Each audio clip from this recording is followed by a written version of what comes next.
Hey kid, do you have one of those scientifically accurate disaster movies I like?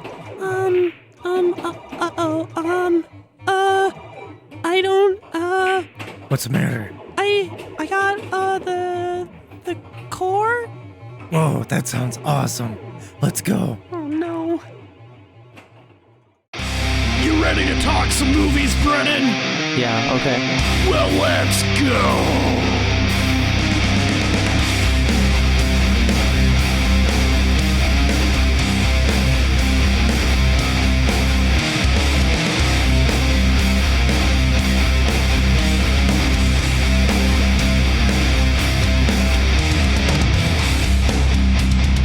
Corrupted youth!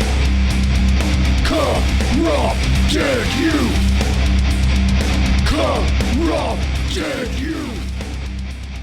Corrupted youth!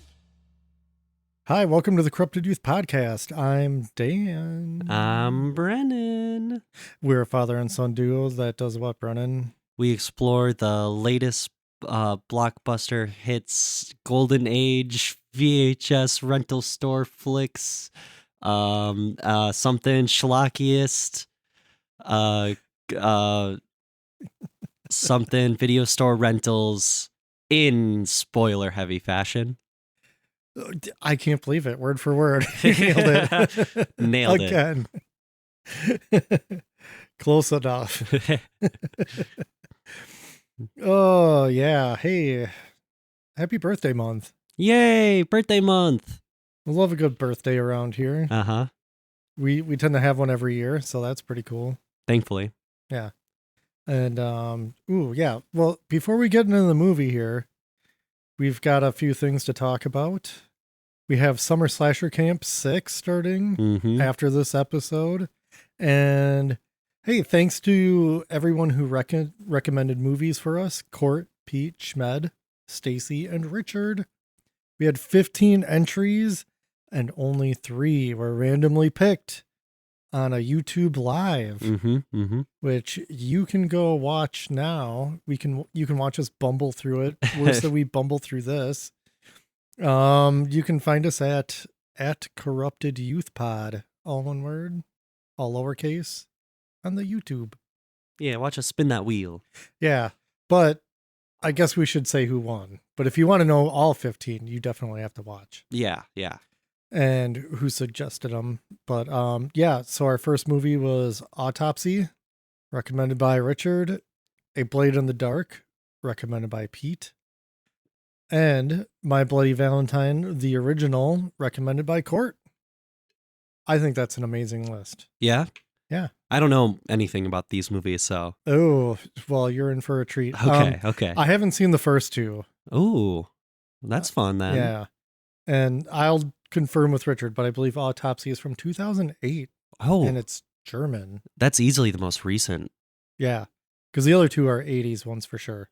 But yeah, I've seen My Bloody Valentine. It's it's fun. Okay. It's a good way to just move on into a brand new school year for everybody because summer will be over. Yeah. But yeah, camp's going to be fun. Yeah. Also, speaking of YouTube, though, we have a correction from last month's episode. Oh. Apparently, our very special guest, James Parker, Right. he was so starstruck Mm-hmm. and so excited to be on the podcast briefly that he had his YouTube channel name incorrect. Oh, wow. And that's okay. It happens. Yeah, it does. Happens to the best of us. But I don't remember what he said, but it's Jimmy Parker the Goat. And it's at Jimmy's Adventures 6. Oh, okay. So definitely check it out. Plenty of adventures to be had there. With that said, Brennan, what are we covering? We are covering The Core. Ooh. 2003 Yeah. movie, so it's same as my birth year. So this is perfect for a birth month movie. That's fantastic. Yeah. It was my first time watch, actually. Same here. Wow. That's fun. That is fun when we both have a first watch, yeah. Especially something this new. Yeah. kind of, I don't know. Not that we watch every movie, but it is interesting. Yeah, so how about that Letterboxd info? Oh, yeah. All right. The Core, directed by John Amiel? I don't know. Sounds good enough. Yeah. He's not really famous for doing much of anything. Okay. The tagline is, "The only way out is in." Geophysicist Dr. Josh Keyes discovers that an unknown force has caused the Earth's inner core to stop rotating.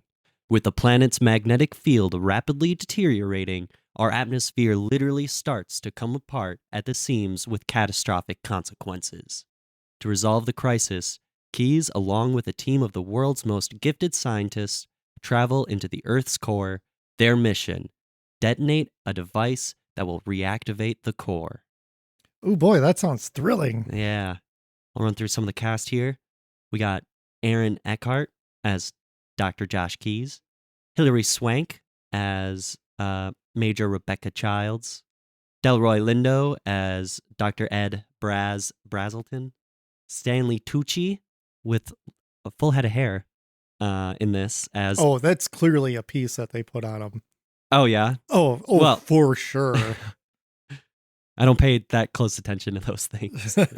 But he's playing Dr. Conroy Zimsky. Yeah, I mean, that's pretty much it for... Bruce Greenwood was also in this, too. Yeah. Commander Robert And then Everson. DJ Qualls, I would throw in there. Oh, and, yeah, as Rat. One more.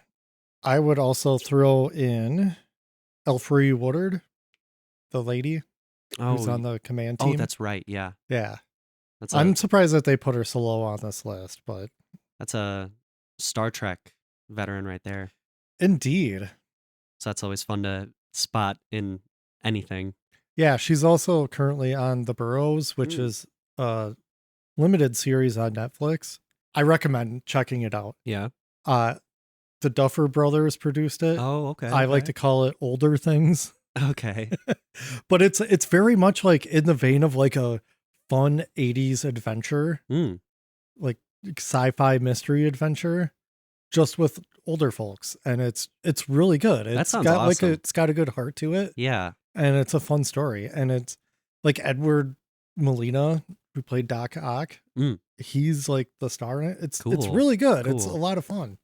That does sound like a lot of fun. Yeah, just 8 episodes. It's pretty breezy, Huh. lighthearted. That sounds wonderful. It really is. Honestly, it was very refreshing. Yeah. Considering like I've been watching a lot of grim things lately. Like doom and gloom, yeah. Yeah. Oh, hey, I guess we have to have a trailer, huh? Oh, yeah. So we'll just feed it in the trailer machine. What do you mean you don't want a trailer machine? I don't blame it. None of these like early 2000s trailers are any good. No, but whatever. I guess we'll just play it anyway. Yeah. It was a secret government program known as Project Destiny, We're building a weapon that could generate targeted seismic events. designed to use earthquakes to attack our enemies. I'm getting a seismic reading. It was a perfect, untraceable weapon Destiny is a go. until something went wrong. That's an electrical superstorm. Popping up all over the world. I'll put this as simply as I can. Everybody on Earth is dead in a year. The core of the Earth has stopped spinning. The spinning core protects us from cosmic radiation. Without it, radiation will create superstorms. Microwaves will literally cook our planet. How could this have happened? It was Project Destiny. We killed the planet. So, how do we fix it? We can't. The core is the size of Mars. You're talking about jump-starting a planet. What if we could? We're here about your legendary ship. What would it take to get it in 3 months? $50 billion. You take a check?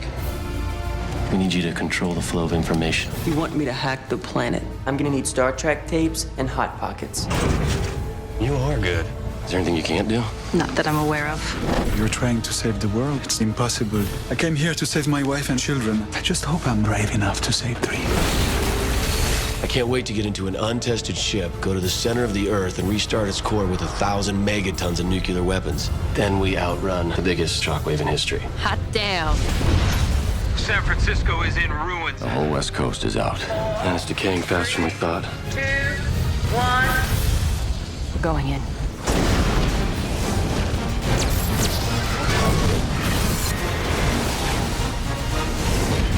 Whoever goes into the core is not coming back. We're losing oxygen! Reach! We got a job to do. Let's do it.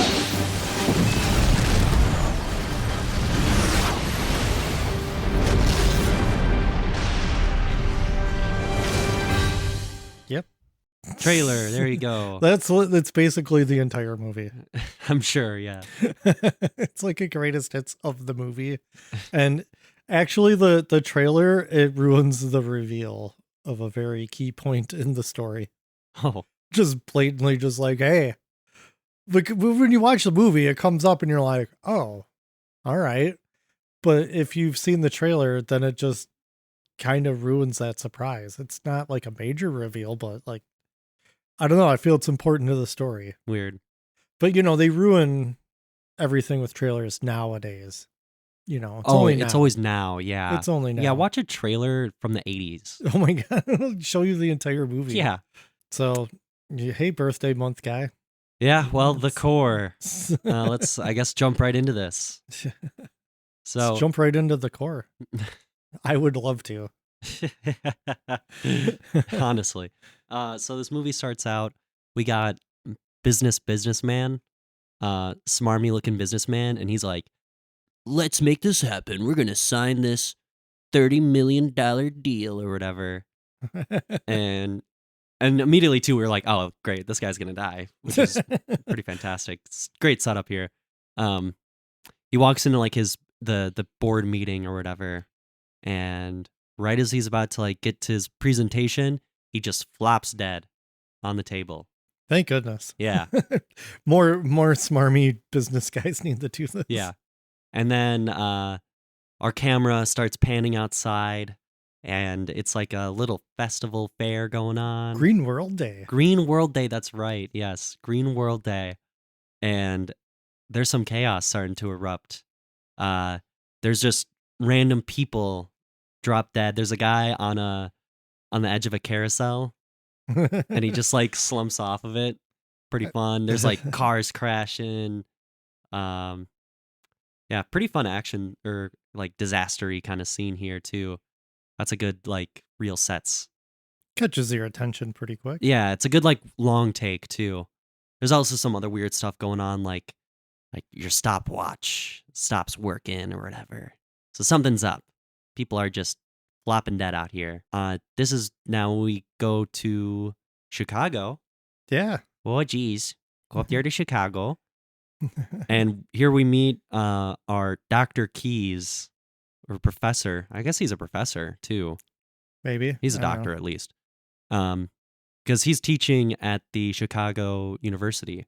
And he's like teaching his students stuff about like seismic waves and how you can use like sound waves and stuff to map out the earth and whatnot. And he gets pulled away by two government official guys, kind of like Men in Black almost. And they take him away, which would have been the craziest drama on school campus. Like, did you have to pull the professor out of class? You'd have waited until his class was over. Right. Kind of crazy. But they're not letting him in on what's going on. And where was that initial disaster anyway? That was in Boston. Boston? Yeah. So then they take him to Boston. And They actually go to DC. DC. Oh, yeah, do they? you got to get to the heart of the government. The government. Yeah. Then we also meet Dr. Key's friend, who I forget his name. Surge. Yeah, that's right. Yeah, yeah. Surge, and they're you could tell they're pals. They've been like longtime friends. They're very friendly. And he's also like a scientist of something. They don't really say. Turns out 32 people dead. 32 people died. Yeah, because they're just they end up in a room full of the bodies. Yeah. And they're basically just tasked with trying to figure out what happened.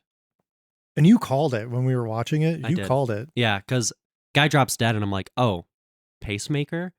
Because I was thinking of like how the, magnetic, dumb movie science, magnetic sphere, whatever, would influence stuff and like kill people. And yeah, like pacemakers would be a problem if you have electronic interference. Yeah, so I was thinking too, 32 people dead, and it wasn't a big area either. Mm-hmm.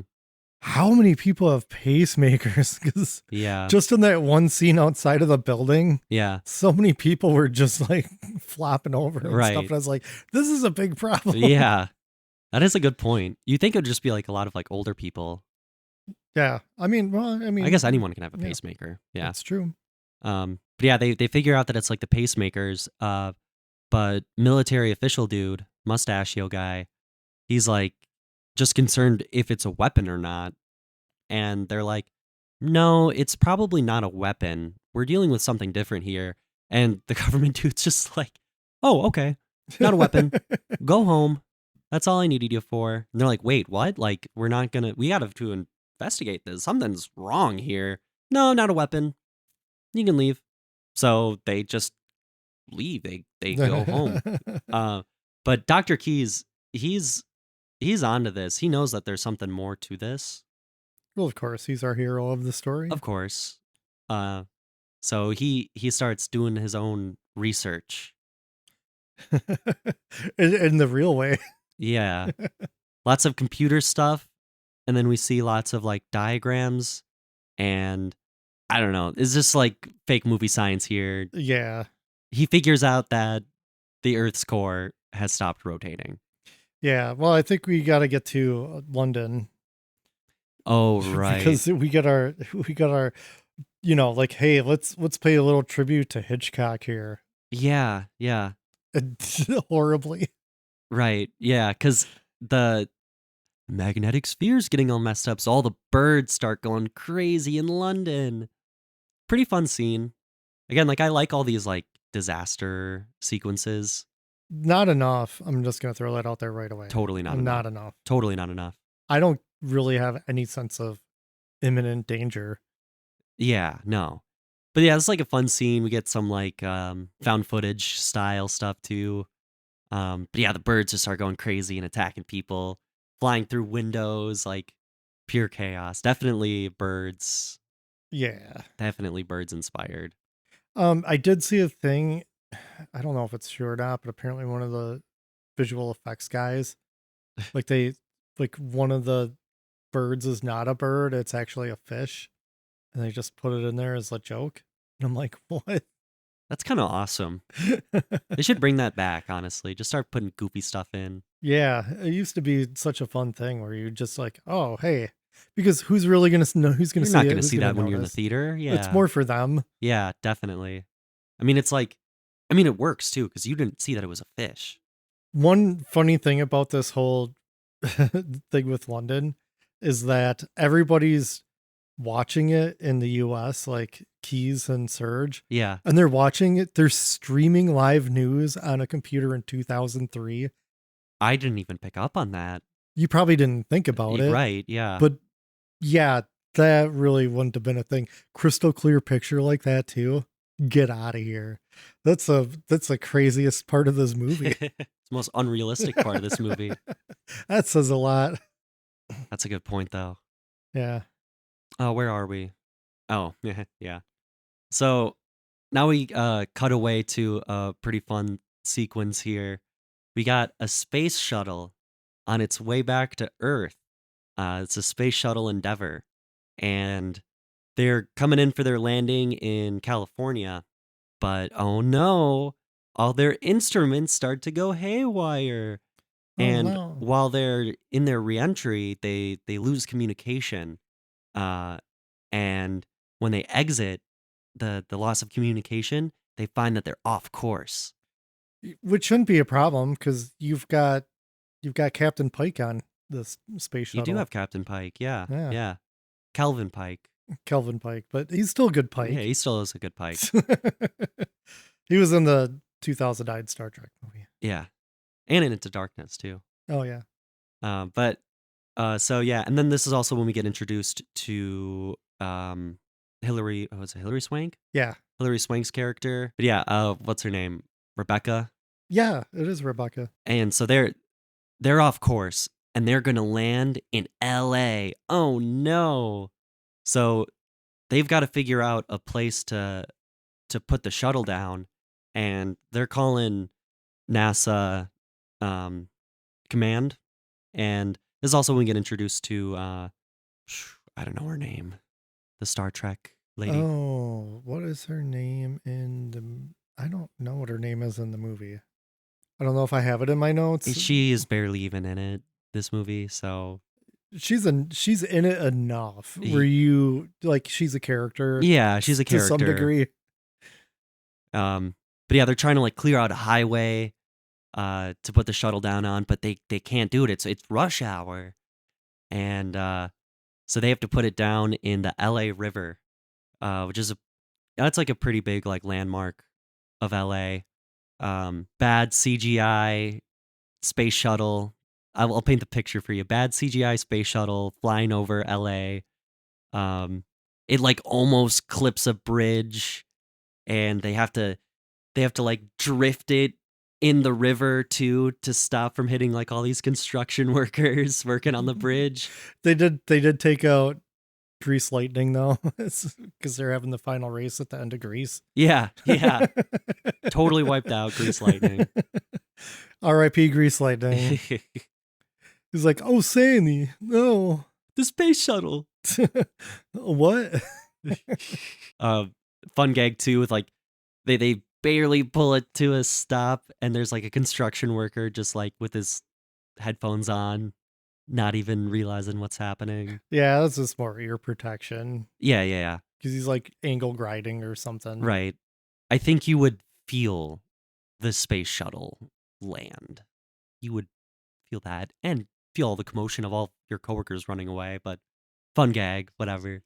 Yeah, I mean, it's a fun sequence though. It is a pretty fun sequence. I do like this part. Yeah. It's the last time I think I might be thrilled. Yeah. Definitely a cool sequence. Doesn't make a lick of sense. They could just get off course like that, and like they pilot it in themselves, so it's not like they really would rely on computer guidance like that. Anyway, this also leads into a weird scene where Rebecca, she was the one that like navigated them to the river, so she's the reason the shuttle landed safely. Otherwise, they wouldn't have had a spot to put down. She was the navigator. She saved the shuttle, and then she gets fired.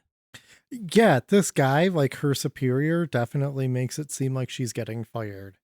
And she's going to have to go into like a tribunal or something. Yeah. Which is completely bonkers, because if anything like this happened, the immediate response would be like, you are a hero. National hero. Yeah. So many people could have died in this, and nobody was even injured. Thousands of people could have died in something like easily. This. Yeah. It could have been like a 9/11 scenario, just her crashing into some buildings. Yeah. But no, got fired, which, spoilers, just later gets undone. Yeah, for sure. So I mean, it does this doesn't even there's make that sense. plot point wrapped up. They're like, oh, she gets brought in front of that tribunal, and they're like, what you did was really cool. You're hired. For sure. Oh, we can't forget the Tooch, though. Stanley Tucci. Yeah. He's this like chain smoking rock star scientist that like everybody, like there's paparazzi. Yeah. What is going on? There's paparazzi chasing him around. What scientist? We have famous scientists. They are not treated this way. No. And rightfully so, for good reason, because like, let's not do this. Let's not over celebritize people. Yeah. Especially like scientists too. Because he's also like tech billionaire. Oh, is he? I didn't catch that. He is. I mean, like, they don't really like say it, but he's the one like pushing a lot of the resources around. Oh. Well, that's gross. Yeah. So he's more of an Elon Musk than anything. I Yeah. don't like that. No, I don't either. But he's actually smart, unlike Elon. For sure. And he isn't dousing a bunch of ketamine into his system, just cigarettes. Which is weird. It's weird to see this. I think we've been away from cigarettes for so long. I mean, they still show up in media for sure. Totally, yeah. But not in a way like this. I don't know. It just somehow feels different. Even in I don't know. I guess 2003, everybody was still just smoking like crazy. Mm-hmm. But it just seems weird. It feels really off because nobody else does in this movie. It's just him. Yeah, it's almost like shown in like a cool way, which you don't see. Oh, yeah. It's Like- not like he's just trying to get through some stuff here. Yeah, yeah. Or it's like a bad habit. It's just, that's just part of his character. Mm-hmm. So I refer to him as Smokey in my notes. Smokey? All right, all Smokey. right. Or the Tucci. The Tooch. The Tooch. But Dr. Keys comes up to him amidst all the paparazzi. And he's like, hey, man, like, you got to read this paper. You really should read this. And Tucci just kind of like blows him off. But it's like, this dude's like a professor at like the Chicago University. Yeah, it's not like he's a nobody. He's not a crackpot. Yeah. Like, I did it. I had like, sir, you are far too handsome to be a scientist. I don't believe you. yeah. No scientist has a jawline like that. Get out of here. There's also this whole bit with his Smokey's secret folder. Oh, right. Where it shows him like, he gets done. He's like, well, that was a thing. Anyways, it made me think of this total top secret folder I have just hanging out in my office. Yeah. So there's something a little bit more going on here. What is it? What could it be? Ooh. Yeah, so we've got Keys and Surge just getting wasted in a bar, which is pretty fun. Yeah, because they're all just like, Well, the this is world's it. ending. Yeah, this is it. Then the two government official guys from earlier show back up, and some fun drunken banter too. But he's got to sober up quick because he's being pulled in front of like a ton of like government officials. They got to go to the Pentagon Yeah, and no tacos. Like, these guys are drunk. Get these guys some tacos. for real. I know they get pizza at the Pentagon. Pretty sure there's like a Pizza Hut there or something. But yeah, so they got to sober up quick. And they give this demonstration to all these like government people about what's going on, which is that the Earth's core has stopped rotating. And there's 1 year. There's 1 year. Yeah. They have 1 year before the Earth just ends. Yeah, Keys does a interesting Oh, presentation, which involves a peach, and I'm just gonna make that a clip because I don't feel like explaining any of this, and neither should you. I can explain it faster than the clip can. Oh, well, if you want to. Yeah, this is pretty simple stuff. The Earth, there's a thin layer around the outside, which is the crust. It's not very thick either. Thin layer of crust, and then you have the mantle, which is the majority of the Earth. So think about cutting open a pear. You know, that's like the thick, juicy part. And that's mostly like liquid rock and other stuff floating around. And then you got the core, which is divided into two parts. You got the outer core, which is still a liquid layer. And then you have the inner core, which is a solid layer of mostly metal. And the rotation of that metal core is what generates our magnetic field, which protects us from all sorts of things like solar radiation, solar winds, that sort of thing. It also creates the aurora, which is very pretty. But yeah, the Earth's core spins, and it would take something quite insane to get that giant ball of metal to stop spinning so fast. But yeah, also during this demonstration too, they hold up the peach on like a fork, and Tucci gets an aerosol can or something. Yeah. Whatever he got. The air freshener. Air freshener, yeah. And holds up his lighter, and then they just blast it with like flame, and they're like, that's what the solar wind will do. What is so funny about this is why did they even need to do it?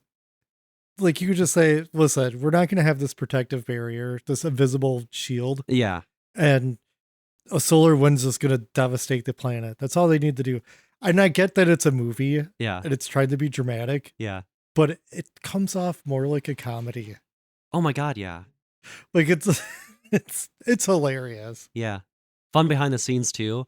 They couldn't find a peach that was just right for filming, so it's actually an apple that they just painted. It does not look like a peach at all. It doesn't. No. Especially when it's cut in half. Yeah.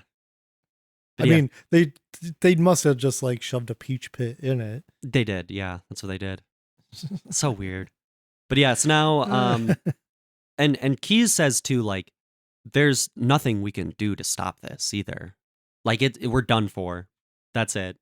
It's very inspirational words from our hero. Definitely. And there's also a weird bit here too where somebody asks like why, and Tucci I think says like you know why or something like that.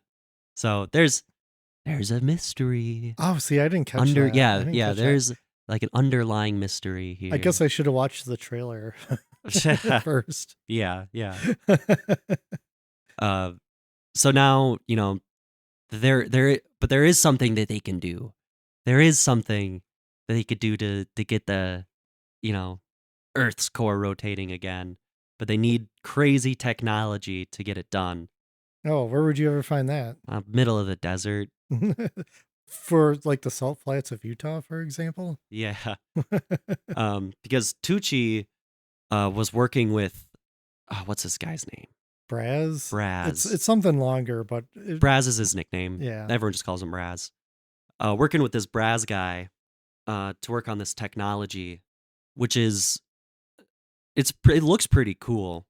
They refer to it as like laser technology, but it kind of doesn't look like it. But it's like this rotating set of lasers that just like spins up and will like just drill a clear hole through a mountain. Which is pretty rad. Pretty rad. Also, this Braz guy is probably my favorite character in this movie. Totally. Because he seems the smartest. He's the smartest. He's super passionate about this work too. Like he loves this stuff. And he's got beef with Tucci because Tucci, I think, like cut his funding. And stole some of his research, apparently. Yeah. And just kind of left him to do all this with like a shoestring budget for like 20 years. And now he just appears like, hey, we need your project built. And also this guy, Braz, also invented a metal that apparently gets stronger the more pressure and heat it's under.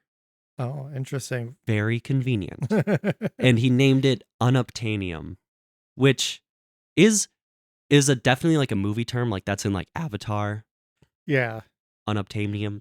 But unobtainium is actually just like a scientific term for any type of metal in like a project or something that we know doesn't exist yet. So it is like an actual thing. Yeah, it's also a movie thing too. For sure, a movie like thing. when people like just kind of write stuff and they're just like, I don't know. Yeah. We need a fake thing. Yeah, unobtainium. Yeah.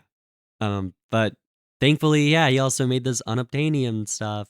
And he also was working on a drill to the center of the earth. Man, dude just happened to be working on two of the coolest things they could possibly need. Yeah. And so now they're like, okay, well, what would you need to get this done in 2 months? And he's like, $15 billion. And they're like, okay. So we do have, it's a combination of the hacker kid. They got to get the hacker kid. And then we have the hearing, which you already brought up. So that doesn't. Yeah. So you can bring up the hacker kid. Yeah. So Rat. Yeah. So we cut to this nerdy kid, this hacker kid. He's got tons of computers all over. And the police are at his door. So he's like clearing everything off of his computers. He's going through like his delete sequences and everything. Giant magnets and stuff. I did like that. Yeah, he gets like giant magnets, starts running it over the computers. Great way to just wipe everything. But the police catch him and they bring him in, and we get a little scene where Rat, this kid, is in like this empty warehouse, and we got most of our main cast around him. So we got like Keys is there, Poochie's there, military commander guy's there, and Braz is there. And they want him to control the flow of information, to, as he puts it, hack the world. That's right. Hack the planet. He's got to hack the planet. So the information about the Earth's core stopping, like having completely stopped, and this secret project too, to do all this drilling, it's got to keep it all a secret. It's got to control the information. It feels very cheesy, but it's not a bad idea. It's not a bad idea, no. And it's a good point to bring up because this is like a Manhattan Project level, for sure, sort of thing. Also at the same, I mean, like it does make sense because you wouldn't want this information getting out to the public because it would just be pure chaos. Oh, people would freak. Totally freak. So yeah, it does make sense. Now we got Rat. We got Rat on board.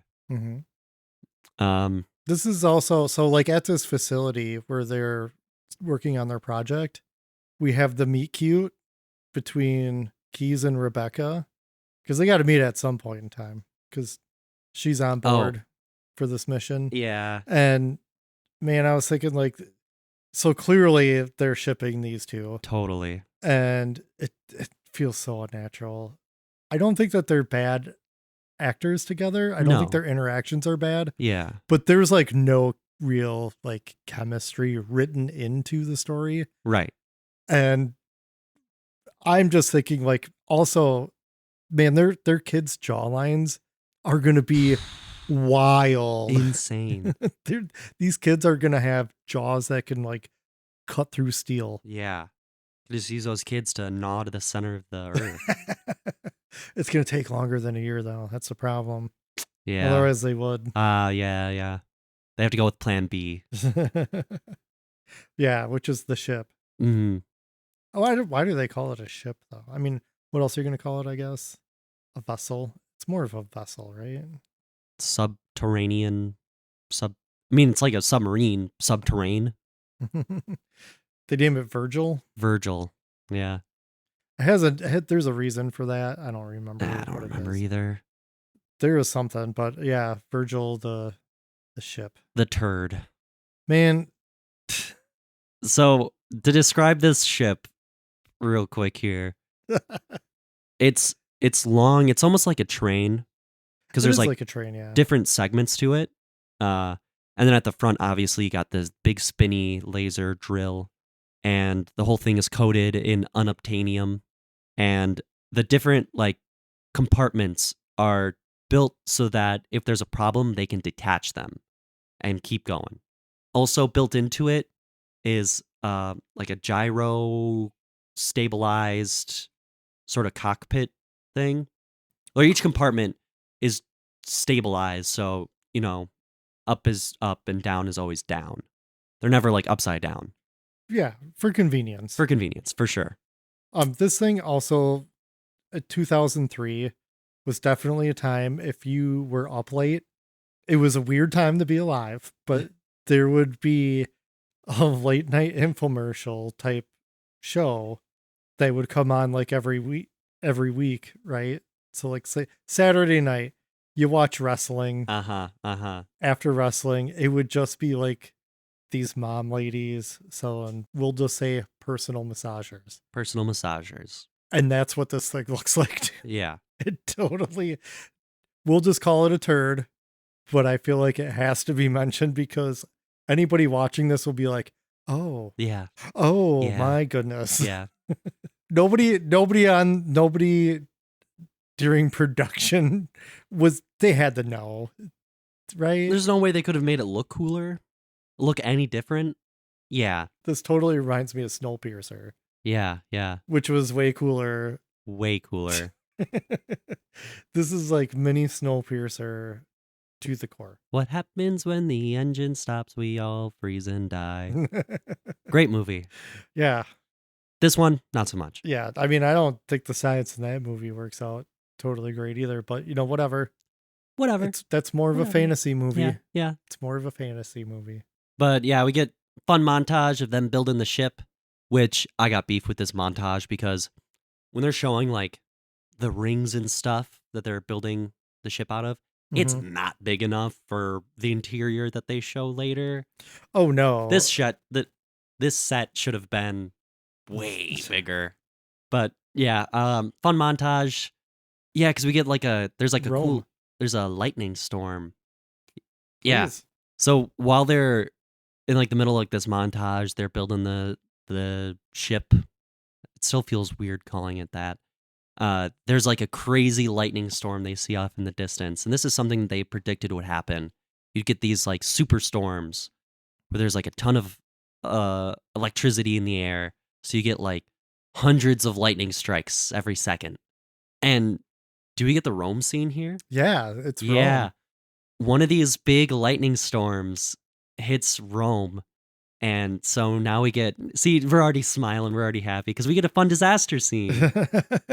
True. And that's what I love about disaster movies, though, is because these things never strike just a field somewhere. Yeah. It's got to be like, what's a good populated city?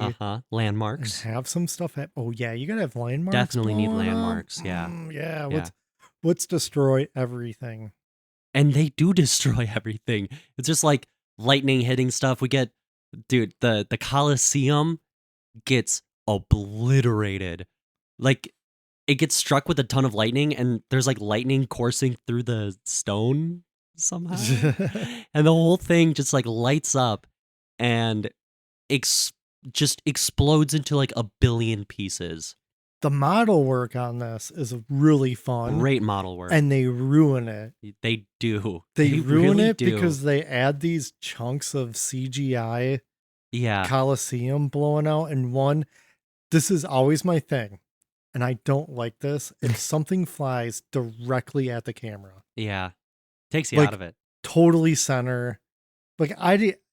Listen, if anybody out there making movies, don't listen to your producer and insist that nothing flies directly straight at the screen unless it's supposed to. Yeah. It happens all the time. It's very egregious. It almost ruined Fury Road for me because it happens right at the end. Yeah. And I was like ready to stand up and throw my hat on the floor. It is the worst part of that movie. It totally is. And 3D movies are easily the biggest. But I mean, 3D movies, you almost have to. Lady Ghostbusters, I don't care what anybody says about that movie, but that ghost flying directly at the screen, I hate it. It makes me so mad. Like, if you want to hate on the movie, hate on it for that. Come on. There's some other cool buildings and stuff that get blown up too. There's that Mussolini building. Oh, yeah, the Mussolini building. Another cool model. That one looks great. That model exploding. Fun fact, I went there and I was told I had to cover up my shoulders because I was wearing a tank top. Yeah. Guns out, not allowed. Nope. Gotta Weird that they conceal those don't carry. want guns in like a fascist building. Yeah. You'd think they would. Yeah. They weren't ready for that. No. 2000. Little did they know. Worse things were. You went in bound to 2000? happen. Yeah. So you went before it blew up. I did go before it blew up. Correct. Crazy. Because if I went after it blew up, it would be a completely different story. Me crawling around the rubble. The rubble. Yeah. But you know what? You don't really argue with guys with submachine guns. So no, I'll say that. I wouldn't. No, especially when you're in another country. It's totally cool. Yeah. There's a lot of that there. Oh, in this scene too, a statue gets blown up into CGI chunks. Just like chunks. Too bad it wasn't Florence, that it could have been the statue of David and his penis comes flying into the screen. That would have been amazing. That would have been so good. They need to make the core too, Oh, so we can get that scene. hey, any CG artists out there, please animate that for us. Yeah. Statue David gets struck by lightning, explodes. His penis flies towards the camera. There it is. I'll allow that. That will get a pass. That is my one exception. It's one exception. Make it happen.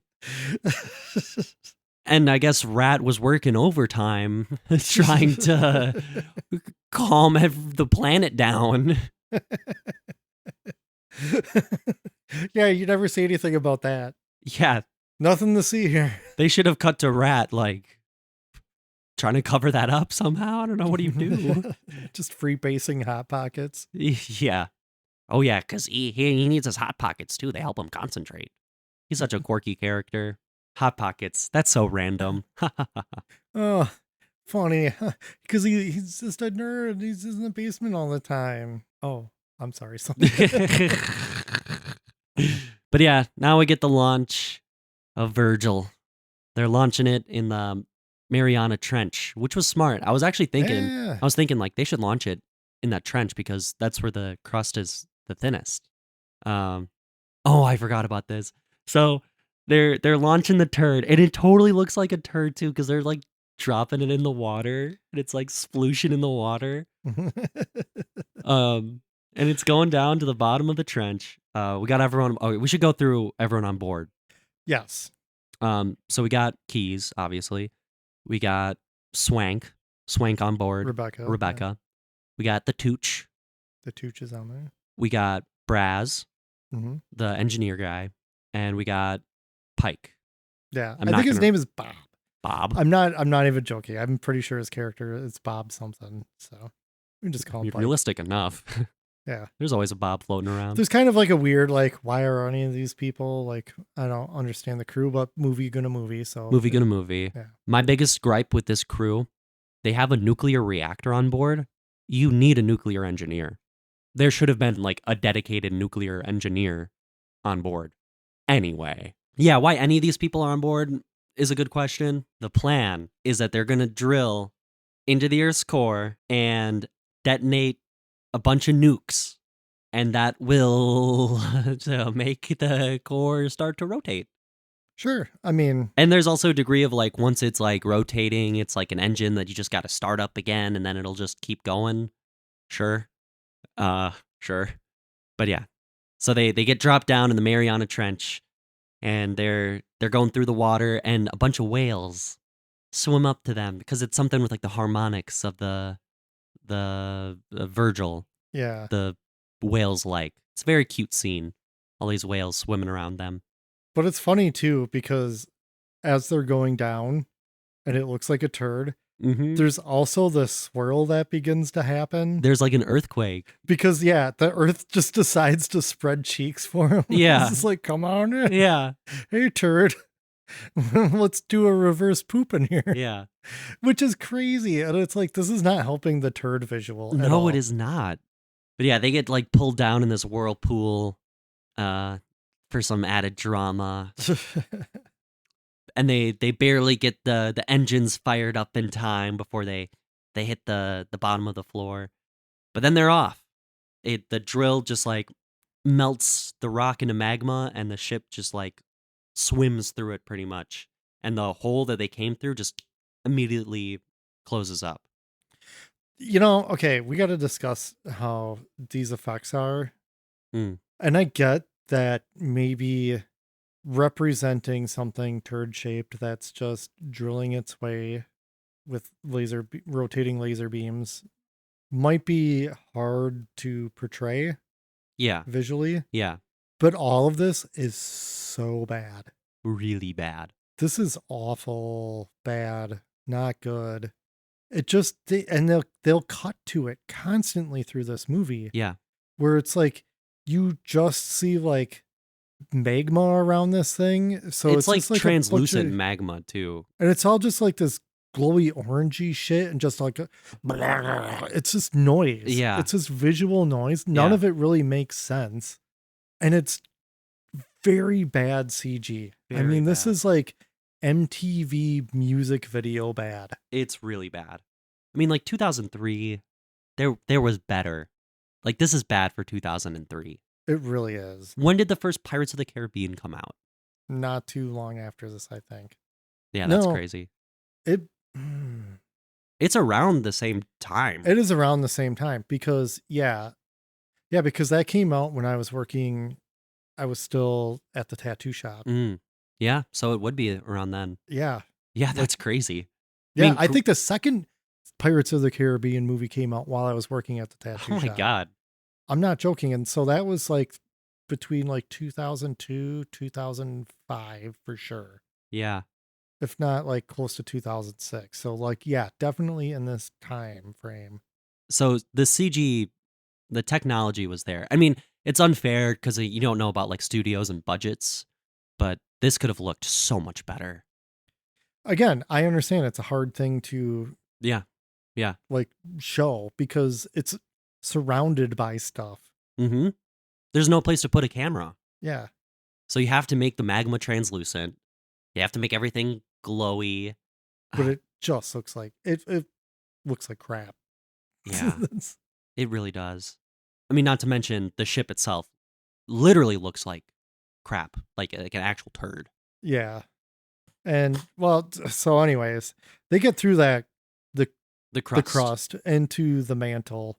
And when they do that, there's a weird fade out to the scene that feels like, oh, we're going into a commercial, break. Yeah. It's super weird. It's like when Picard like, oh no, something bad's happening. Music and I need to swells. Yeah, the music swells and it fades to black. Yeah. And there's a part like that, and then it just cuts back into the movie. Yeah. It doesn't go to a different scene. It goes literally to them having another experience. And don't get me wrong either. I love a good fade. I love a good Sure. fade to black.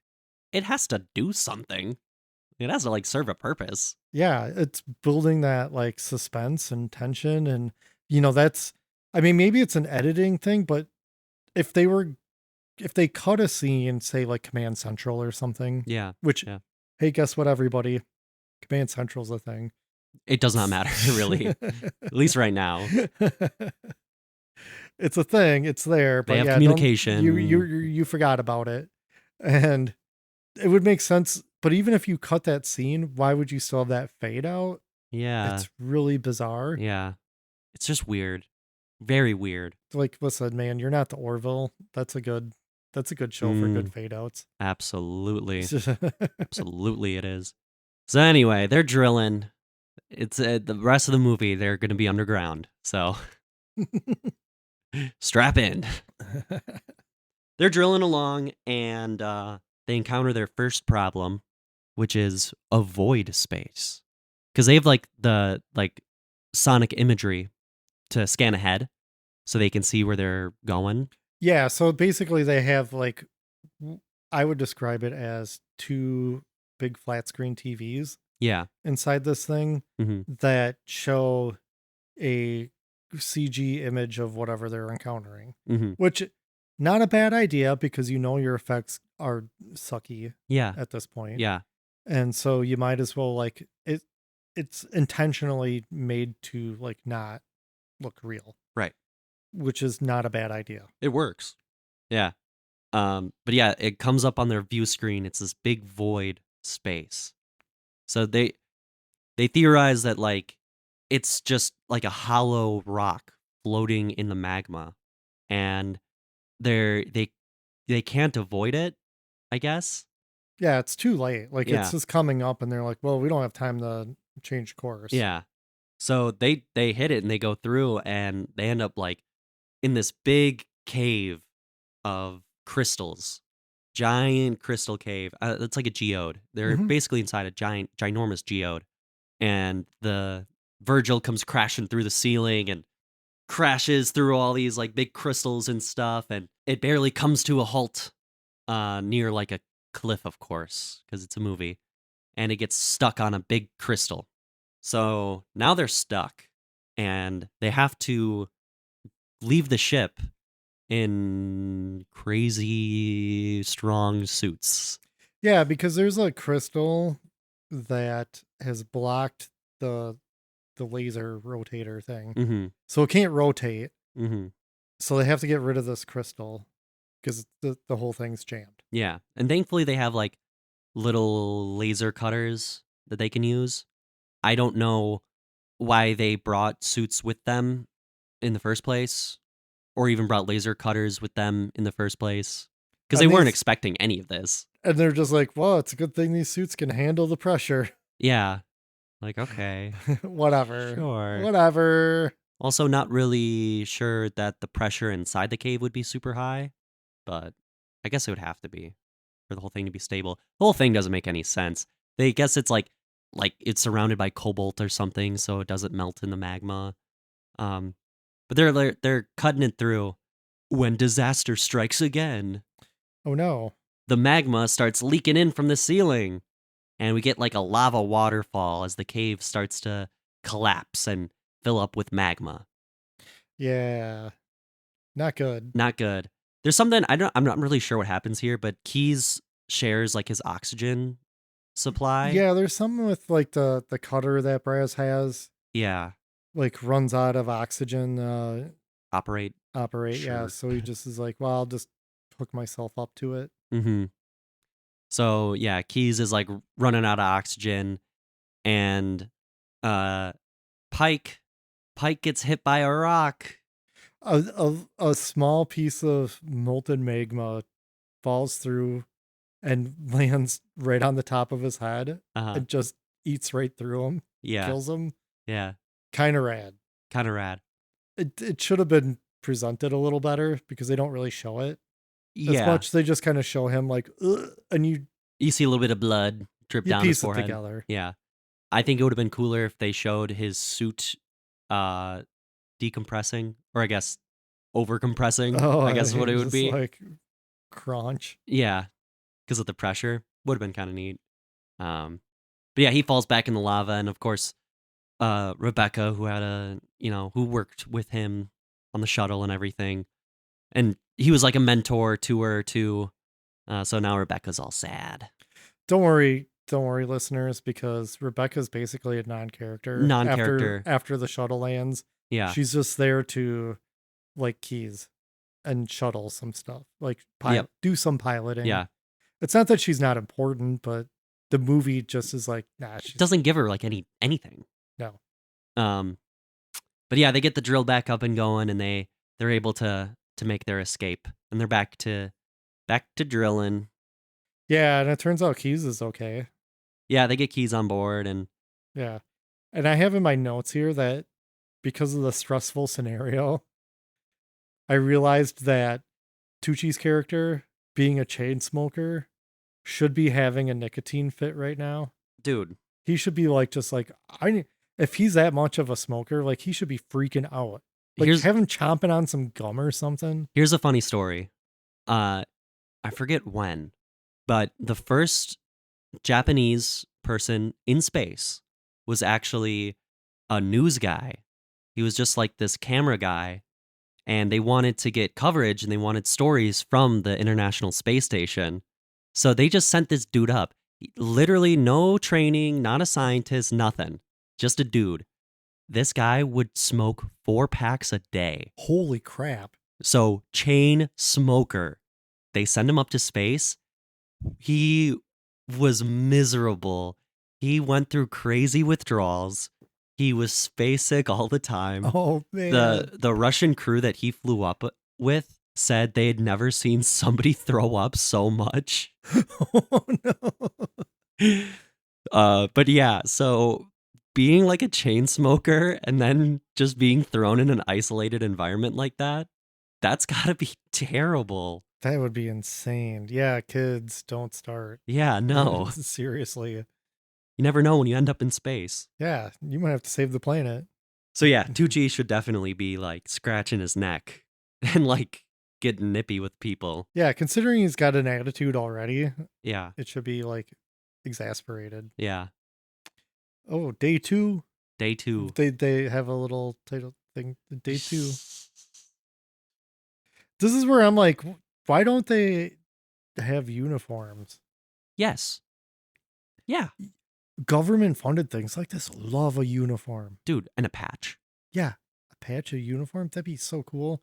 They're just like, I don't know, I got a button down shirt. Yeah. Yeah, that's a really good point. I did not think about that. Braz looks super rad though. He's got a cool fit on. Yeah. Well, Braz is just the coolest anyway. He really is.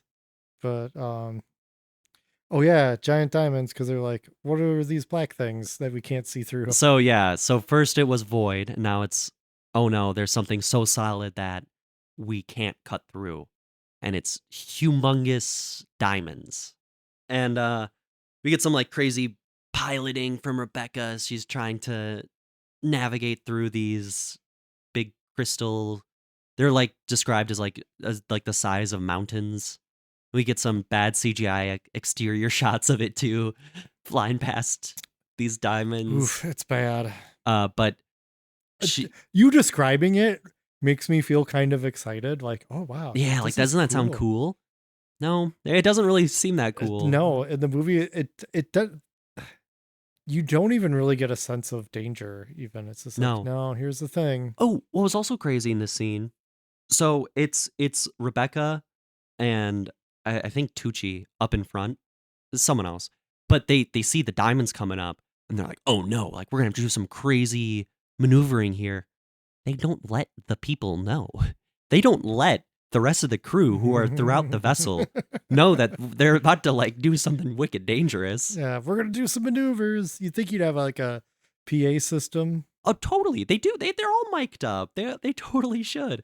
I think they do say something, but it's not until they're like well within danger. And part of Virgil ends up scraping one of the diamonds. And it's like the back compartment, thankfully, conveniently the back compartment. And it starts to crush under the pressure. It loses its integrity. I hope nobody's back there. There is someone back there. Oh no. Well, hey, as long as they don't have a notebook with a kid drawing in it, they'll be fine. They have a notebook with a kid drawing in it. Oh no. Yeah, it's Serge. It's Serge. It's Key's best friend, who we haven't even brought up at all since he got introduced. He doesn't do anything. He doesn't do anything. There. He's just there. He's friend. Just foreign friend guy. Yeah. But yeah, the whole compartment he's in starts to crush. And of course, this is the compartment too that they have the detonators for the nukes. So they have to get the detonators out. Because you're going to put them in the back. Of course, duh. You're not going to keep them, I don't know, in the front, in the compartment that's most mission critical. Anyway.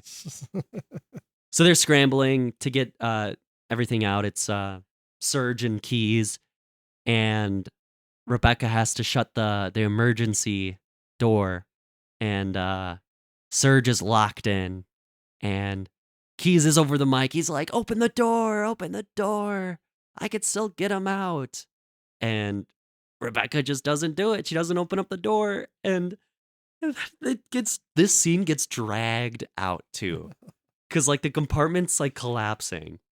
And Keys is like looking at some video feed of his friend in like the compartment as it's like slowly getting crunched smaller and smaller. This made me think of the trash compactor scene in Star Wars. Totally. Just thinking of like Luke yelling at C-3PO. Yeah. Shut down all the trash compactors on the detention level. Because it is just random weird pieces of stuff. It really is. Yeah. Just kind of like getting pushed by. Oops. It's just getting pushed by this actor. Yeah. You can tell it. They just put stuff on him and he's just like, ah. I'm getting crushed. I keep getting crushed. Somebody do something. I'm still getting crushed. Yeah. But this gets all dragged out. But eventually the compartment gets detached and it fully gets crushed. And man, Keys is pretty sad about this and pretty mad at Rebecca for all of 5 minutes. Yeah, it's weird. He gets like super mad at her and like throws the notebook with the Papa drawing. He like shoves it in her face. Yeah. And then storms off, and then just next time you see him, he's just fine. Yeah, it's all cool now. Yeah, whatever. Like, okay, I understand. I have a movie to do. Yeah. I can't be upset about my best friend in the entire world. Same with like Rebecca too, because like I would have expected like that to be like sort of a guilt thing that she'd have to deal with. I get that she has to compartmentalize it, like Oh, totally. Yeah. we're on a mission. We got to I save the had to make a planet. choice. Yeah. Yeah. And I get that that would seem cold, Yeah. but there wasn't any other option. Yeah. You're on a purple turd. You're on a purple turd. things are going to happen. Deep in the earth. Yeah. But oh yeah, so about this too, with him getting crushed, we find out that the command center, like that you completely forgot about, they've just been listening to everything that's been happening the entire time. Yeah. And they have a live feed of it. And they're just like, oh. Which, how is this communication working? I don't know. Who knows? But man, they spend way too much time. So you got to get a speed boost. They're just going to speed up this movie quick. Yeah. Because this is when they break through the mantle. Yeah. Because once they get to the core. Yeah. So they get to the outer layer of the core and they start going faster than they expected. So the density is less than they expected. So that means that the inner core is heavier than they thought. And they run the calculations again. And oh no, the nukes aren't going to be enough. They can't get the Earth spinning. So they have to reach this point of like, do we go back or do we just try to see the mission through? Tucci wants to go back. Mission Control wants them just to return. That's because Tucci says, well, like Destiny, okay, we can't explain Destiny necessarily. Mm-hmm. So we'll just play a clip of the reveal, the big reveal. Oh, yes, Destiny. It's a device. Deep Earth Seismic Trigger Initiative. DESTINI. Destiny. We had reason to believe that our enemies were building a weapon that could generate targeted seismic events. They would be able to create massive earthquakes under our territory. No way of telling who did it. So, we built one too. MAD. Mutually Assured Destruction. A perfect acronym if ever there was one. Beautiful. They built it first. I built it better. I beamed high-powered electromagnetic energy waves down deep Earth fault lines, and Some scheme. What makes you think that Destiny would even touch the core? Because it already did. This isn't a fluke. We killed the planet. So there you go. It's a man-made problem. Yeah. Oops. We stopped the Earth's core. Yeah. Interestingly enough, the Project Destiny was actually based off of technology that the Nazis were developing. Oh, fun. Great. So, yeah. Wait, a tech billionaire? Tech billionaire using Nazi plans? I mean, it doesn't get brought up in the movie, which would have been neat if they did. Or if it was Nazis that did it, wouldn't that have been crazy? It's just this ancient Nazi project that screwed us over now. It finally got its way down. Yeah. It took forever to get done. Yeah. But yeah, so it's a man-made problem. Who'da thunk? So now the new plan is to detonate. Well, they want it. Tucci wants Destiny to get launched because they think they can counteract it by doing the exact same thing that stopped it in the first place. Right. So if they launch the Destiny device, but it could also just make it happen faster. Yeah, so either it could start the Earth up again or it could just completely shut it down. And the crew voted against doing it. They're like, "No, we can't do this." Yeah. And there's also like a time crunch thing too, where they want to get Destiny fired as soon as possible. And if it's fired while they're still in the Earth, they'll be killed. Yeah, and Tucci just flips out about it because he got outvoted. But thankfully we get a break from all this because we get, hey, what's happening in San Francisco? That's a fun place, right? Yeah. That's a big city. Just so happened to be over San Francisco, a hole is poked in the ozone layer and deadly cosmic rays start boiling the ocean. Fish start floating up to the surface, and the beam passes over the Golden Gate Bridge. And I do like the detail. There's a guy with like his arm sitting out the window of his car, and he gets like super sunburned. The guy who looks like Jared from Subway. Yeah, he did look like Jared. That's right. Like tires are melting on the ground. Of course, the supports for the suspension bridge start snapping. They start melting, and the whole like just line of the bridge gets melted away, and it collapses. And then we see the beam start to head towards downtown. Of course. Man, 2003, it could have been Jared from Subway, which would have been hilarious. That really, if you got like a cameo. Jared himself, not hilarious, but No. watching him get like laser death beamed yeah, by the sun. Pretty rad. Yeah. We don't get to see any of the destruction in San Francisco, really, which is a shame. We only see like news reports and stuff of like fires and whatnot. Rat's working overtime. Rat's working overtime again, trying to explain this, or I don't know, hack the planet to yeah, he's there. Yeah. But he does send the crew a coded message. Yeah. About that they're just gonna launch Destiny anyway. Yeah. And oh yeah. So we get the Destiny HQ in Alaska because that's where it's located. And man, this is a really fun cutscene from a video game that would have come out in like 1998. Yeah. It's like I'm playing Command and Conquer, and this is like a cutscene to the secret enemy base. Yeah, totally. That's exactly what it looks Yeah. like. It's bad. Yeah.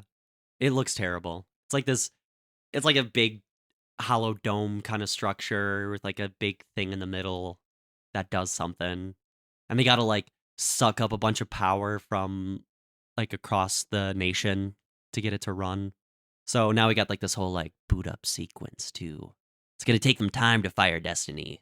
So now it's a race against the clock. But yeah, they come up with a new plan. On the Virgil crew come up with a new plan. Yeah, because he got Braz, and he's smart enough to help come up with a new plan rather than just die in the Earth's core. Yeah. So the plan is they're going to intentionally detach the segments with nukes inside each to detonate them around the circumference of the core, so that way the forces like add up and get it rotating, whatever. Yeah. It's just a new plan they got to do.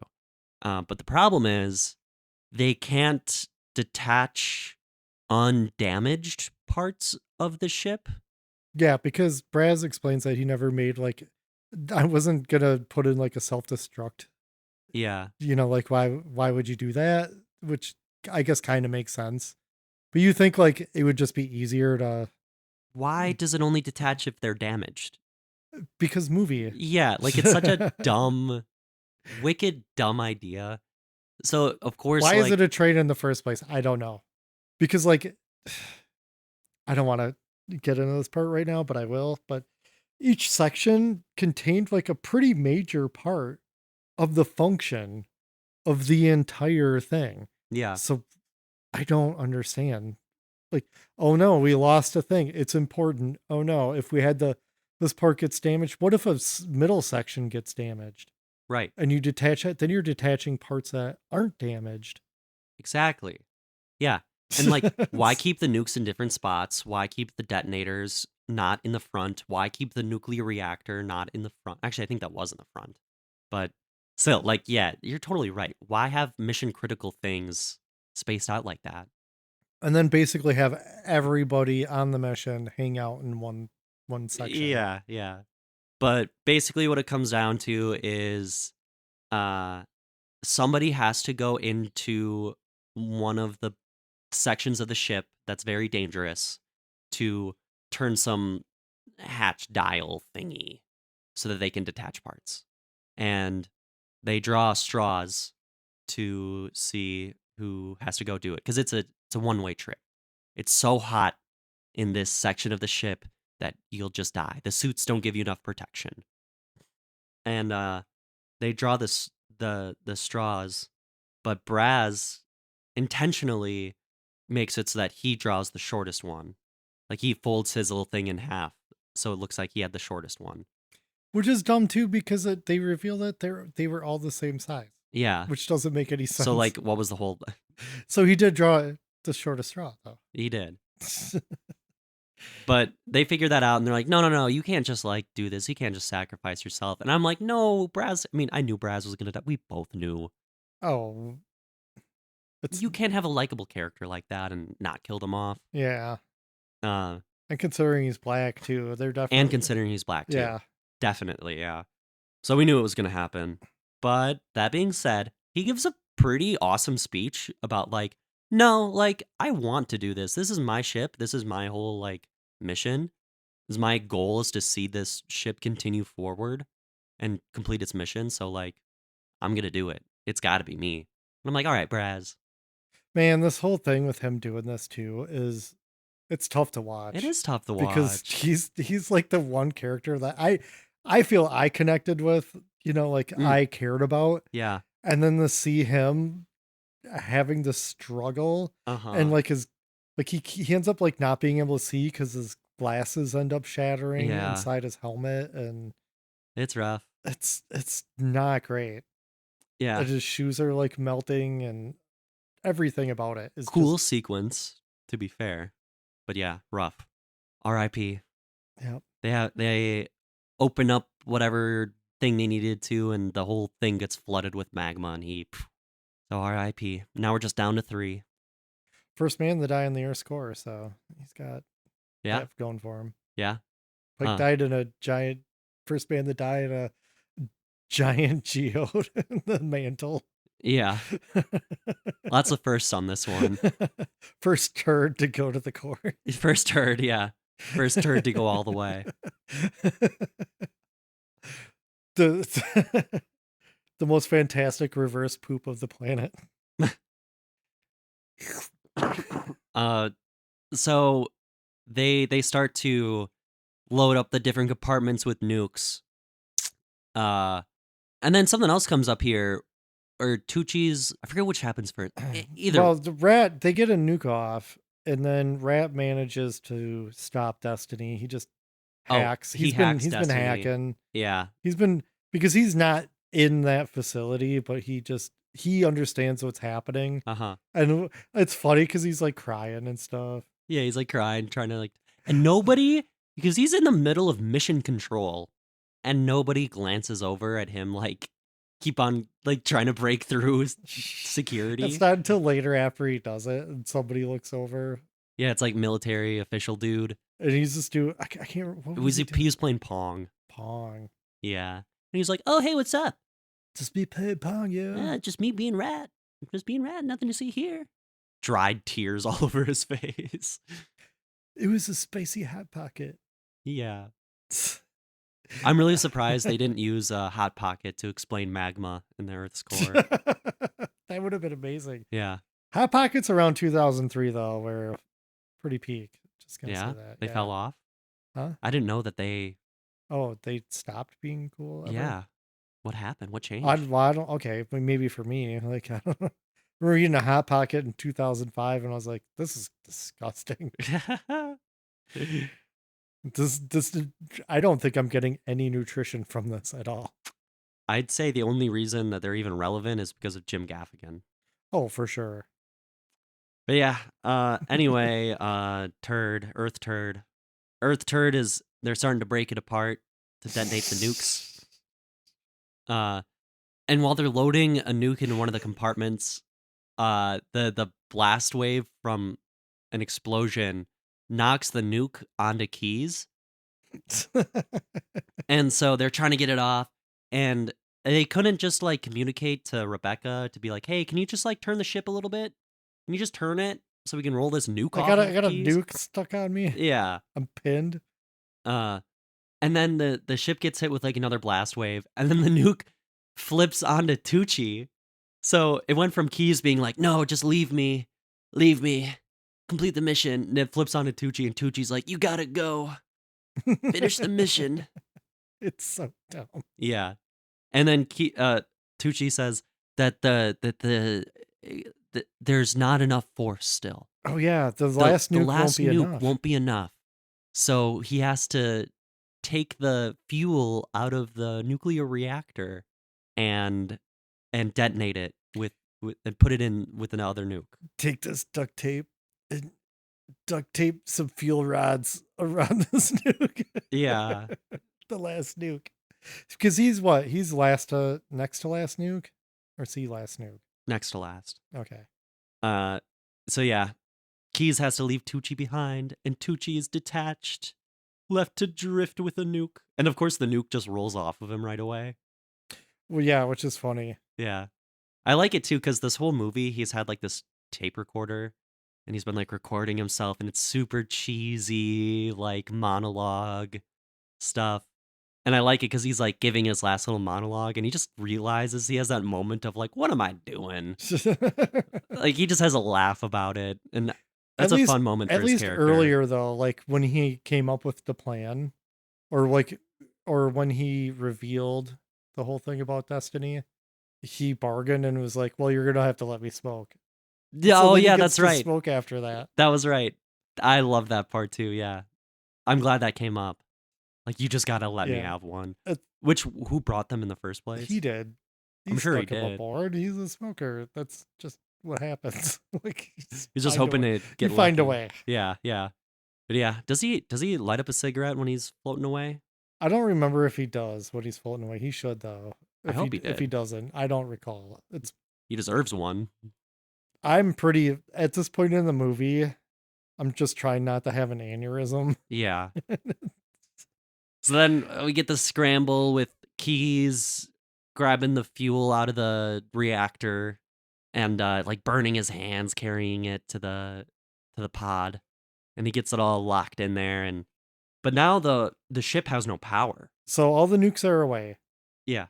And Keyes and Rebecca realize that they don't have any energy to escape the blast.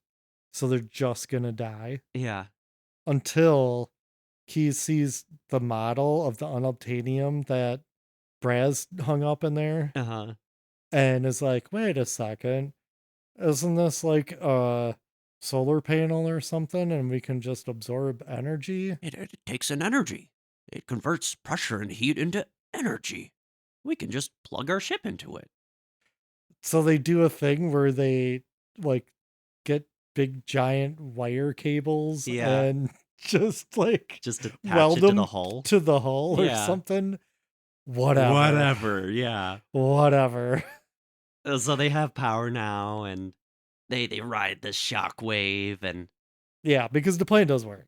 The plan does work, and they're being like rocketed through the Earth at like crazy fast speeds, extra fast. And thankfully, this pass there's no obstacles through whatever path they take because they ran in the geode and the diamonds and. Yeah, I think there was a little bit of like having to navigate some drama. But also though, like they lost their see-through vision at some point, so they couldn't even see where they were going. That's super lucky then. That's what I'm saying. Crazy lucky. Yeah, they end up like flying through like magma tubes and stuff. Yeah, that shockwave hit the surface of the Earth though. Oh yeah. From the Earth kicking in again. Yeah. Core.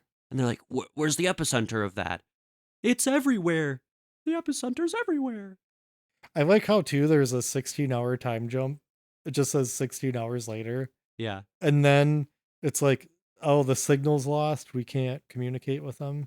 Yeah, because they breach the ocean floor. But because there's not enough pressure or heat, the unobtainium isn't producing any power. So they're dead in the water. Yeah. Okay, so I have like the 16-hour signal lost. And then almost immediately after they show the 16-hour signal loss, it jumps 4 more hours. Oh, does it? Yes. It goes 16, signal lost, then 4 hours later, then they're pooped onto the ocean floor near Hawaii. Yeah. So then they're just kind of stuck there, and they do launch like a search and rescue for them, like a aircraft carrier, and it's like Rat and like the military guy. But sonar can't pick up the unobtainium. Right, yeah. So Rat and the military guy, they're just like all sad and in the dumps. Military guy's like, it's whatever. They're dead.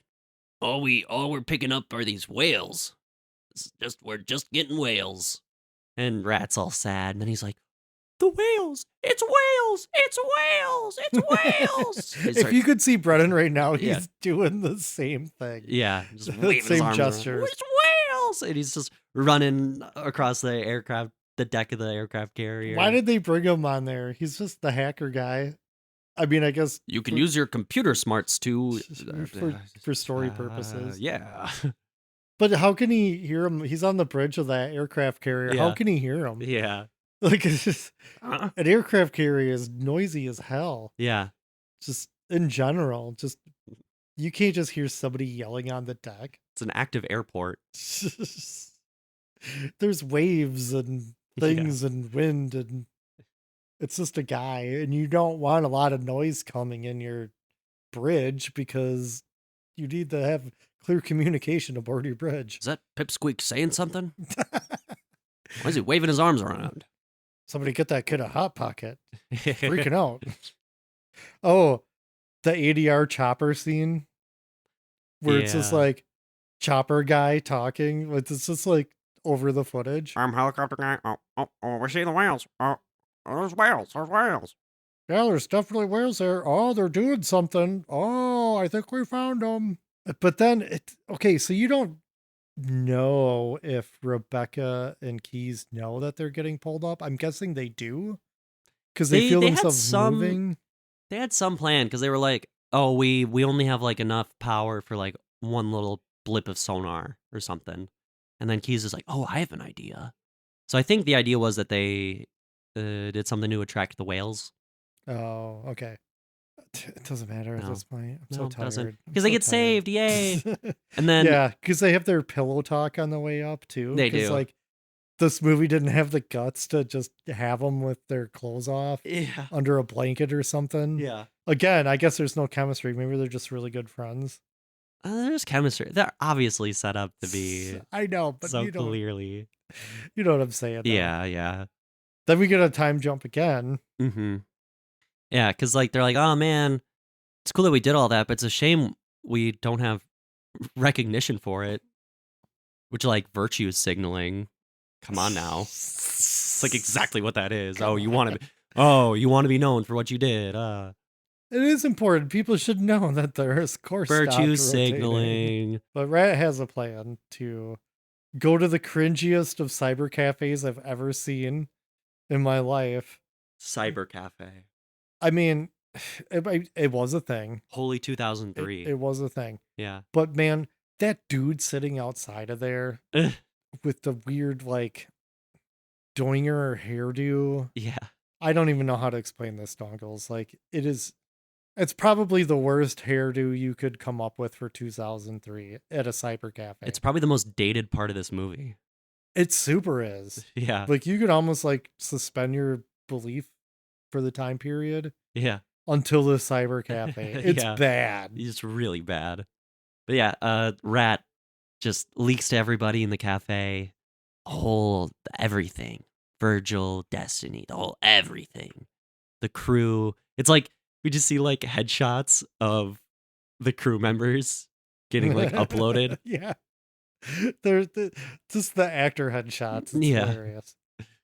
So then then you see like I forget how they show it, but it's like the news, like the information spreading around the world. Back before it would just be like a weird QAnon thing. Oh, totally. Because nowadays everybody be like, wow, I don't know. And then you'd have people be like, oh, this totally happened. There were definitely people that did not believe that any of that happened. I think the fact that it gets leaked, though, makes more people believe it than if they had announced everything from the beginning. You know what? You're probably right. Yeah. Because they'd be like, this never happened. Like, whatever. You're just telling us that these freak incidents that clearly have resulted from climate change. There's a quote that's like perfect for this. It's like, it's easier to convince someone that they're being fooled than that they're not. I'm not quoting that perfectly. It's a good quote, though. But yeah, with that, that's the end of the movie. Yeah, and opening credit sequence too, Oh yeah, which is weird for 2003. yeah, Like now, it's just what movies do. Like you get the cool credit sequence at the end of the movie. 2003, I feel like still happened in the beginning. Think of those Spider-Man movies and the X-Men movies, like it's DNA and you're flying through the things and yeah, yeah. I miss it. you're keeping the butts in the seats longer without having to do like like, well, okay, now you got to wait for the end of the movie. Maybe there's a stinger sequence. Ugh. It's the only way people stay now. Yeah. Wow, that was the movie. So one of the topics I wanted to bring up Mm-hmm. is where are they now? This is good. Yeah. Because it is a little interesting because like, Aaron Eckhart around this time, and especially with The Dark Knight, Mm-hmm. huge. I mean, he was Two-Face in a Batman movie, like one of the most celebrated movies of the year even. Yeah. And that's a big role. And dude got good roles around this time. Until what do you think was the change in his career? Well, I know he does work for like the scientific board. He does work with the scientific board with Hollywood in order to make movies more scientifically accurate. Really? The lead actor of this? I thought that's who did that. Oh, I think it might be someone else, but Or was it? no, that's Pretty sure it's one of the actors that ended up doing that. I think we'll get to the science. Okay, yeah, we will. It's not him. He had one particular movie. A movie sunk him? A movie just torpedoed his career. Really? And it's not that he's not working though. Everybody in this, all your main people, are acting. They're doing fine. Good. I Frankenstein. Oh God. Oh my God, that's right. I feel that's unfair. I feel he got a bad shake because now he's only doing like he's been banished to like direct to video hell. Oh man. Like he's just in like these weird. You gotta throw him in like an HBO action miniseries or movies. something. Yeah. Because he can act. Yeah, and it's not that anybody in this did a bad job acting though. No. Hillary Swank, a year after this movie, she had $1 Million Baby, which now she does a lot of direct-to-video stuff and some other work. But I view that as like it's by choice. She doesn't really have anything to prove. She just making easy money. Yeah. Delroy Lindo, who played Braz, I mean, he was in Sinners and is finally getting the recognition he deserves for his role in Sinners. I need to watch Sinners. Yeah, you do. Bruce Greenwood, who played Pike, he's doing just fine. Stanley Tucci, he's a household name pretty much. Yeah. He's fine. That Elfrey Woodard, just like I said, she was on that show. Yeah, that show. DJ Qualls, he's doing just fine. Okay. He does things. Man in the High Castle, he's in that. Oh. That's worth a watch for sure. Director did nothing of significance. So with the writers. Oh yeah. There is Cooper Lane and John Rogers. So Lane, he did this movie and the remake of The Fog. Okay. In 2005. All right. But most interestingly enough, he was an engineer on the movie Coneheads. So fun. Coneheads is kind of a fun in our family. I've never seen Coneheads. No. Neve was obsessed with it. Yeah, no, I never watched it. Brennan's sister, my daughter, Neve. Yeah. Loved Coneheads. Like I should have just bought it at one point in time. I had to rent it so much. Yeah, so Rogers, he also is famous for writing the 2007 Transformers movie. Oh, okay. Not the worst. Not the worst. Hey, probably one of the better of those. It's, yeah, definitely one of the better. But as to no surprise after watching this movie, Catwoman. Catwoman? Holy cow. Wow, that is a stinker. Yeah. Jeez. Some other fun things. The release of this movie was held back by 5 months for guess what? CGI work. Does it show? No. So you're saying it could have been worse? It could have been worse. Wow.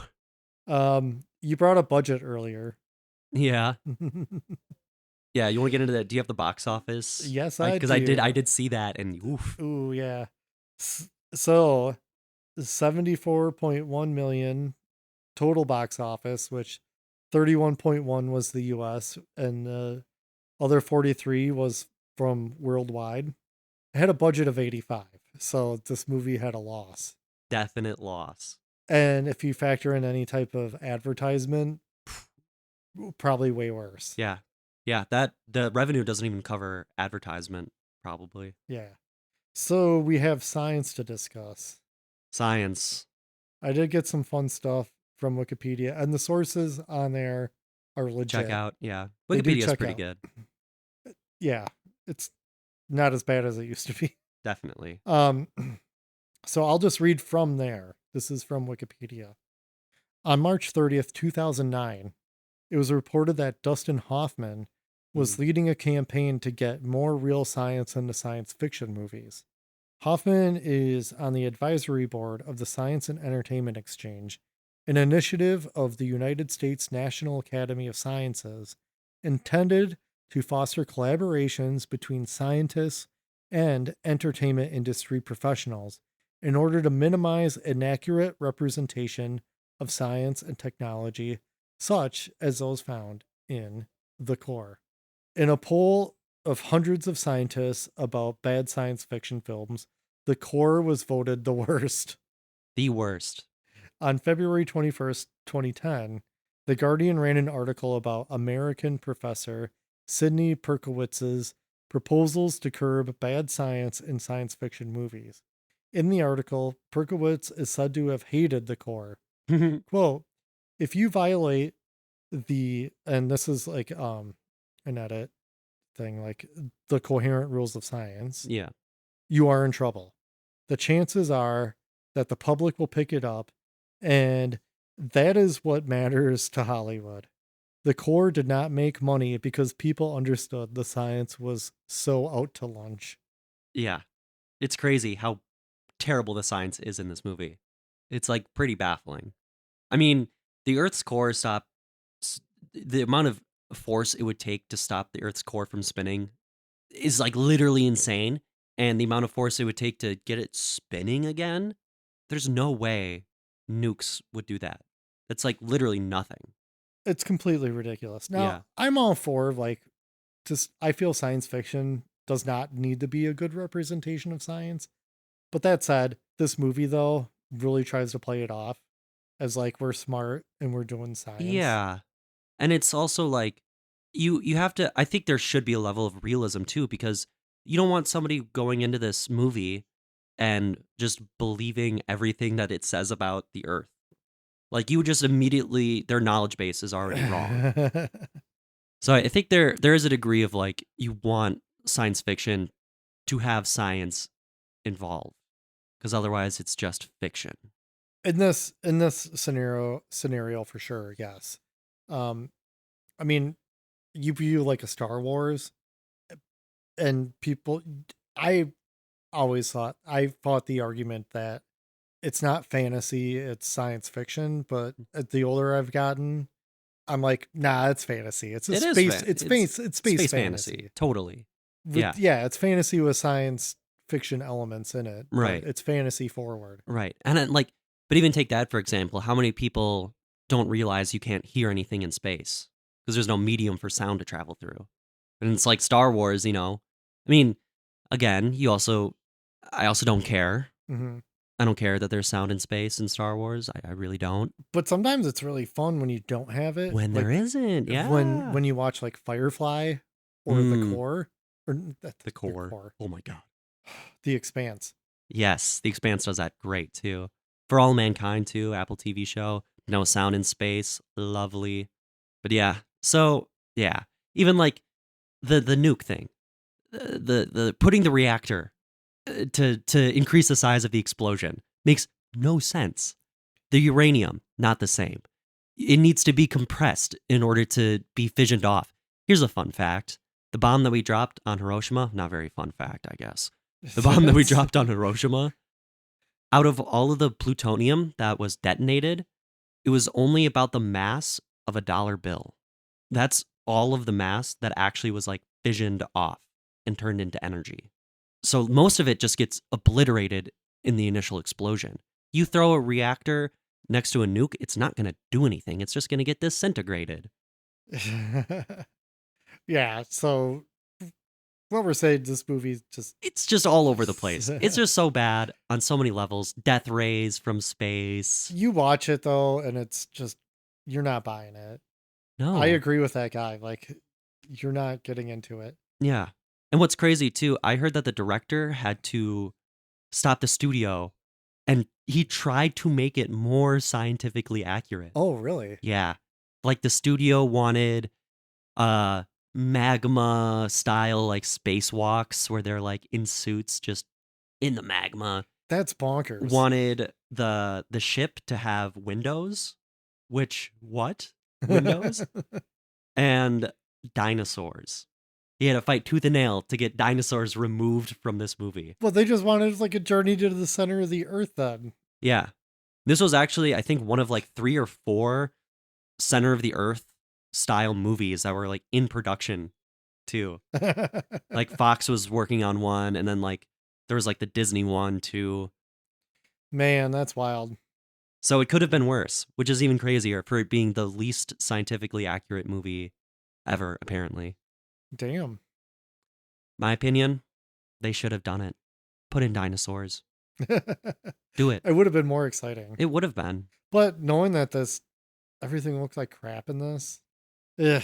Anyways. Let's move on.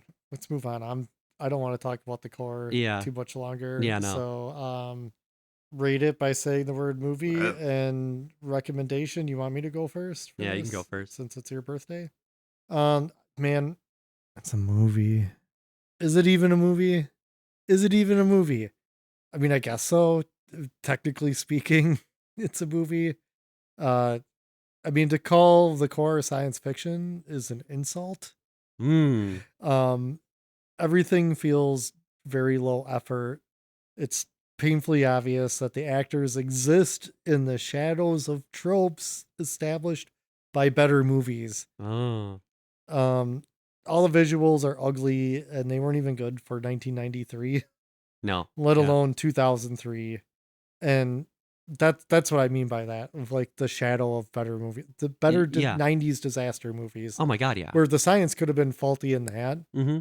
And it's just somehow like you can just go, I'm on a fun adventure, and you don't think about it, rather than like, this movie sucks. Yeah. And none of this makes sense. So while this movie's fun to goof on for this podcast, I do not recommend The Core. Yeah. This is a movie. I don't recommend it. Wow. I mean, that being said, I think there's a lot that it does right. I think all of the disaster scenes are really well sequenced. Great model work, except for like the bad CGI that's included. But like disaster scenes are really fun as a concept.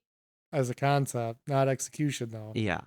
Those lightning bolts flashing through Rome look terrible. Ass. The lightning bolt just like tracing its way down the street.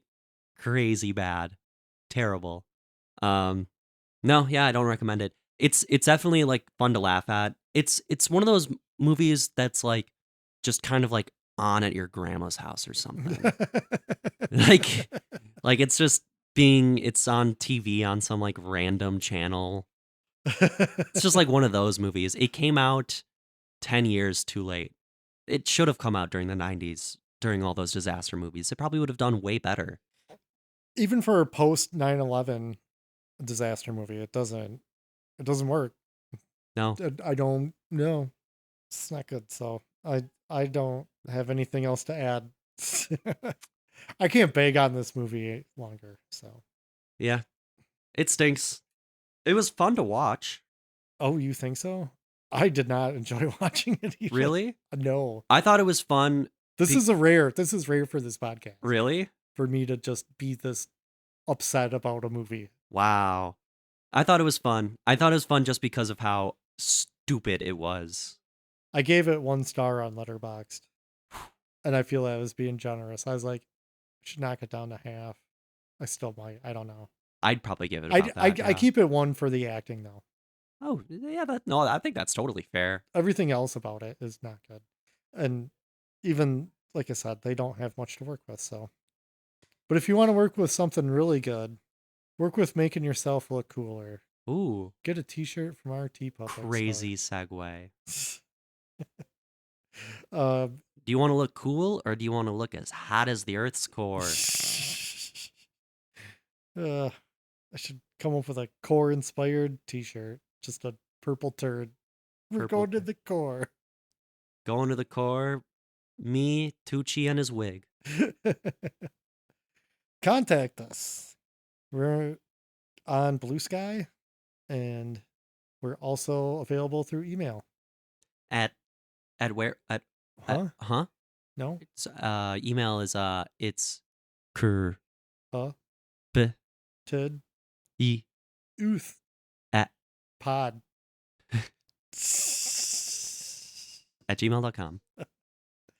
That is correct. Wow. Well, hey, dongles, we made it. Hang in there. We've got Summer Slasher Camp 6 coming up. That's right. It's going to be a fun time. There's probably going to be some boobs. Oh, boy. And some stabbings, things like that. 2 movies I haven't seen, so I'm excited. That is very exciting. And you know what? Thanks, dongles, for listening. Thanks to our fellow podcasters, most of which put in suggestions for Summer Slasher Camp. So thanks, everybody. Hang in there, dongles. Hang in there.